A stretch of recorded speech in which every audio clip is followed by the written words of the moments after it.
Bună ziua! It is so fucking hard to be on stage following Mike. Like, what do I do now? How can I beat that, energy? Like, and the accent, the British accent, I can't do it, so don't expect that. Oh, I have something. No, I'm their neighbor, and I like Carla's dreams. What do you think about that? Woo! And we're gonna have amazing parties, like global parties from Romania to Moldova, because loud Carla's dreams, it's amazing. I love music. That's my guilty pleasure. I listen to loud music. Besides that, I work at Google Bucharest. I can't see a thing, right? I can't see you. I need to come closer. This is what Mike did. So I work at Google Bucharest, and I take care of the entrepreneurial market. I kind of, wake up daily and come to the office to hear great ideas and support you guys that want to go global. That's why today the question is, do you want to go global? Cool. Just one in there? Who wants to go global? From Republica Moldova. We said if we want to go global, what if we look at the consumer? Because, today they're no longer in online. They live in online. And then what about the online space? That is basically a database of intentions. And the, worldwide global economy, that it's a phenomenon. And you will see some figures because I just want you to give you the scale behind it. At innovation, as Mike said, we need to be different, right? And some available tools that could help you start your projects in a more efficient and better way. So let's start with the consumer, right? There has been, a lot of talk lately about this new species of consumer that somehow would be different today, would have like different priorities, different beliefs, different needs. I don't think people have changed. I don't think people do different things than they did 20 years ago. We are just doing the same things differently. So what matters, what changed, is the way we live, what matters to us. It's no-brainer we are on screens today, right? Just to give you a scale, 6 out of 10 of us check the screen of the mobile phone once an hour. And on average, we check it 150 times a day. And the ability to express ourselves is so much present. We live in the age in participation. It's no longer cool to be passive. People want to take part. People want to contribute. So they're open to conversate with you. And these reflexes that we see now in the consumer open somehow the gate to conversate, to create conversations, no matter the border or the nationality. And when it comes to purchases, people no longer go to somehow the nearest shop to buy what they want. They rather grab the nearest device to look into it, to search for options, and ultimately buy. Cross-border e-commerce, it's definitely a growing phenomenon, and it's not only related to emerging markets. As you see here, in India, 74% of people that have purchased online did it from abroad. This is also in mature markets like Germany. Technology is giving today access to consumers to a world of new global products, no matter where they come from. As long as they are smarter, sexier, and available to them, they will get it. Now, what is with all these consumers in online? I will give you 6 seconds to read this headline. During this short amount of time, in the Google engine, we have 500,000 questions. These questions create the biggest database built on consumers' intentions. See it as intentions. This source of data, it's providing you businesses to learn consumers, their feelings, their emotions, their passions. So you are now, with the online tools available, in the position to access these insights, which should be relevant anywhere in the world, from Chisinau. And this is not the end of it, because currently we have about 3 billion connected to the internet. And could sound like a huge amount of people, but it's only 42% of the global population. And the estimation is that by 2020, the entire global population, 8 billion, will be online. That's the estimation of our chairman, Eric Schmidt, and I know it's like very courageous and 10x, but we think it's possible. So this ecosystem will be continuously enriched in time. Okay? Would you have any guess on how much would the worldwide e-commerce, global e-commerce sale would be? Just throw a number. How many?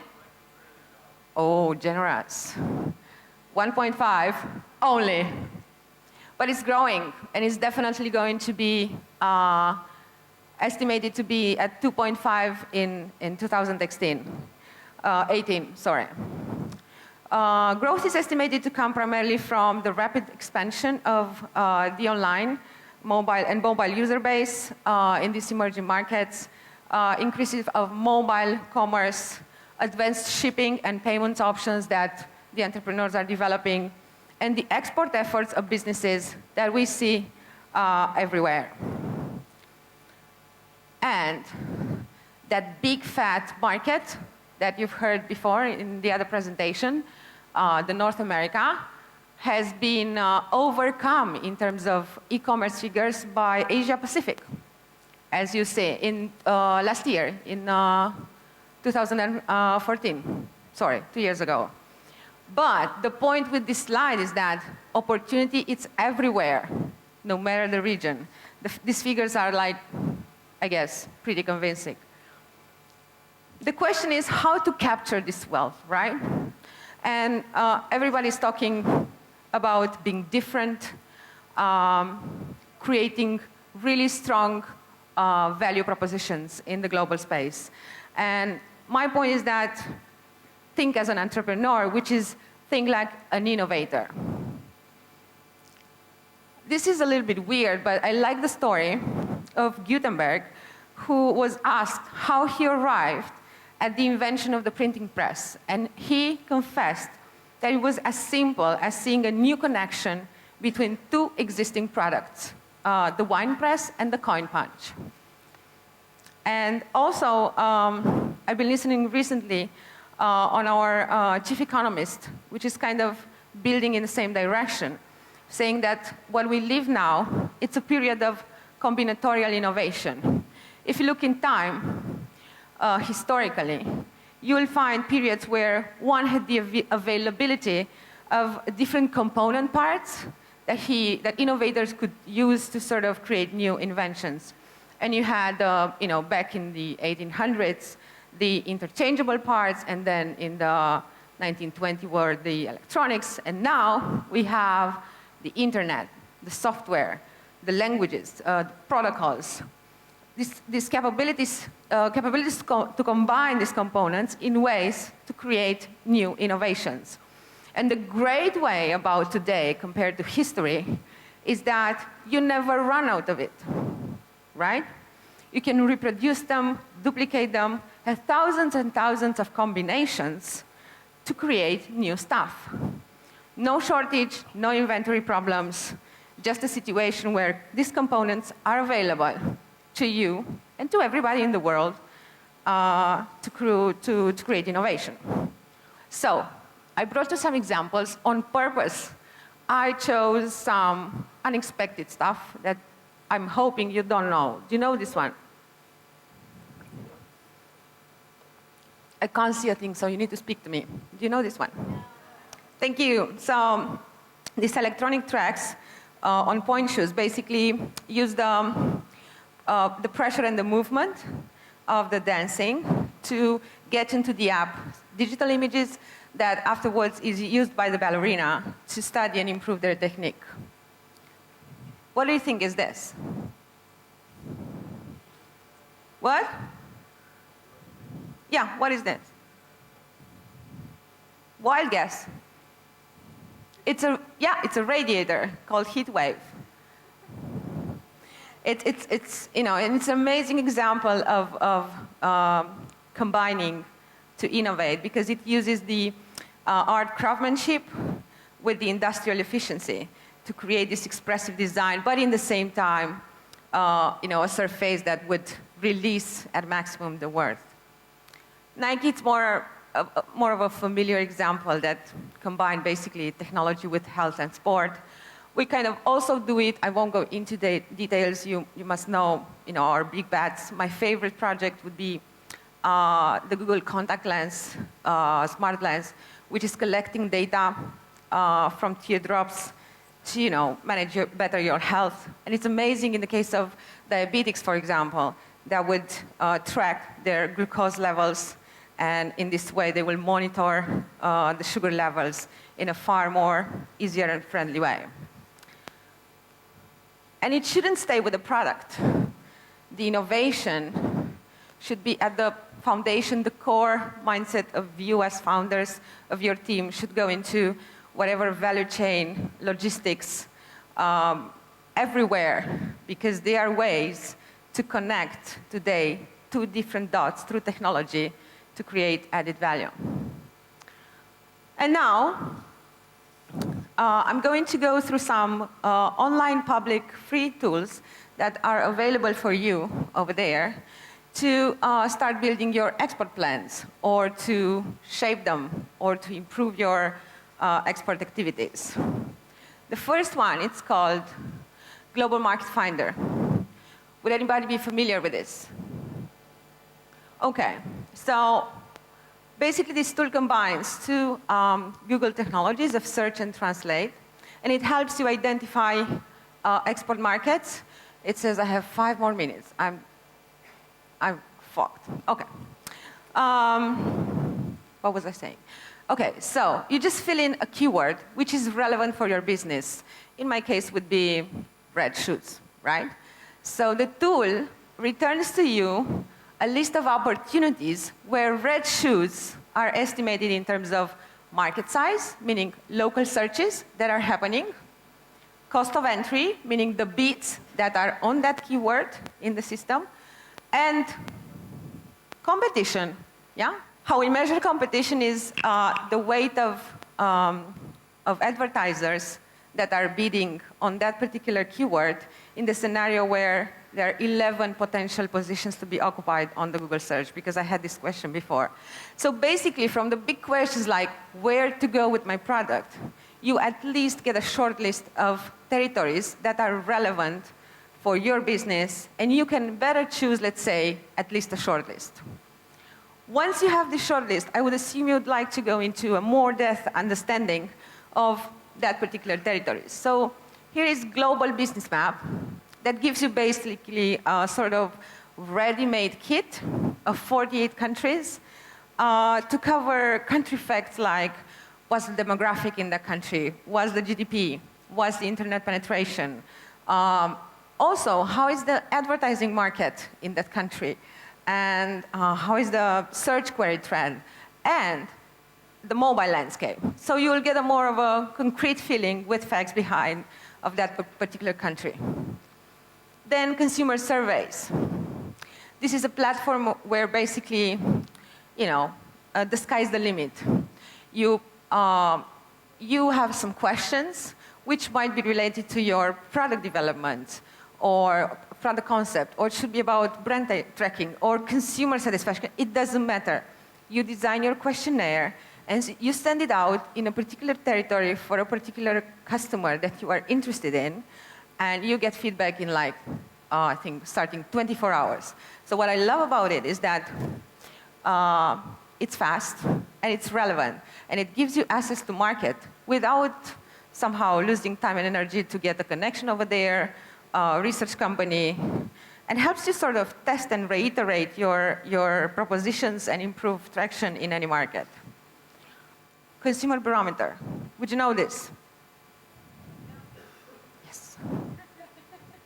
Consumer Barometer, it's a collection of 400,000 interviews in like 50 something countries. And it's the most beautiful representation of Google data out there. You get this lovely, colorful, animated interface that answers questions.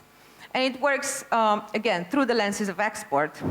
It answers to questions related to a certain territory. For example, you are interested in, you name it, Poland, right? And you select Poland as territory. You can also put additional filters, like maybe you'd like to look at men, 24 to 34, right? Not with the blue eyes. We don't have this filter in the tool. So you do your selection, and then you get information on 3 big categories. One would be the online multi-screen world of that particular country, right? So you get understanding of the user segmentation, like how savvy people are on digital, how much do they embrace technology, what type of devices do they use, or what online activities are they doing, so that you understand them better, so you can create or sort of find ways to connect with them better.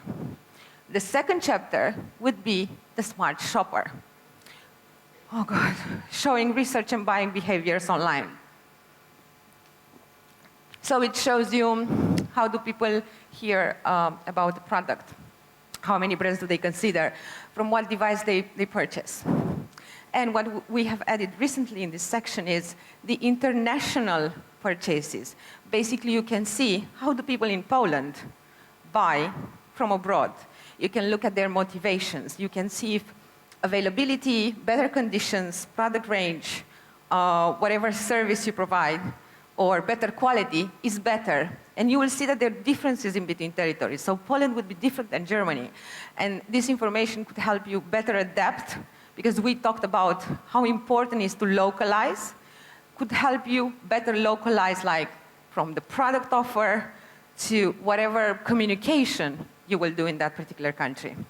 And the last would be, the last section of information is about the smart user, meaning how do people consume video content. Google Trends, can we play the video?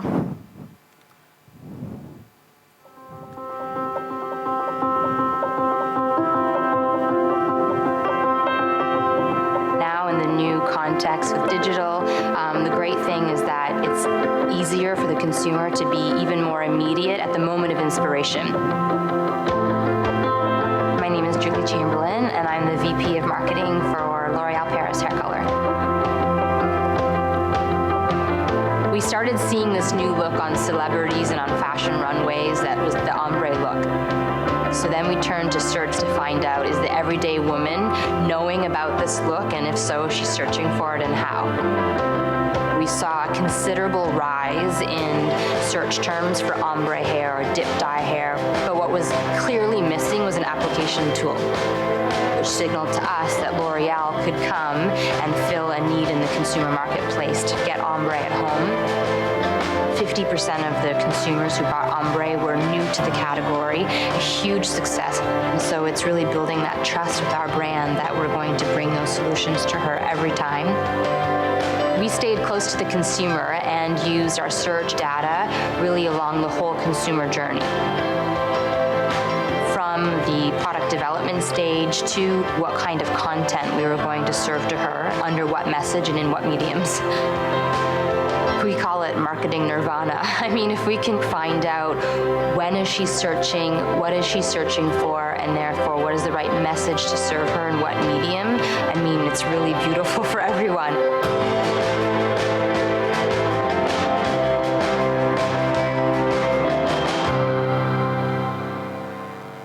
So don't be intimidated that it's L'Oréal. Within Trends, L'Oréal has access to the same data as you. So the way and the creativity that you use the data behind would somehow lead you into building from a new product, or shape a new product, or a new propositions, or whatever, capture the insights that consumers give you in the space. And since I'm out of time, I will just say 3 more things. If there is one thing that I want you to take away from this presentation, is this hub. If you don't get the link, just go to Google and type in export, think with Google. And it will take you this webpage. Here you can find all the collection of Google tools that are public and are free for you to use. There are about 20 or 30. We covered very few today, but I would highly encourage you to bookmark it and play with it at least once a week. Also have some examples. Keep calling small players from Sibiu that managed to reach 30-something countries, 50 million euro in a few years from a very small town in Romania. So I agree, you can do export from anywhere, no matter how online, how big, how small you are. The last example would be about a very niche e-commerce player from Romania, which is called La Blues Roman Shop, that basically decided to sell Romanian blouses, and now is seeing traction from all over the world. And I wasn't joking. I'm really a fan of Carla's dreams. And if you have any dream on export, send me an email. But it should be big.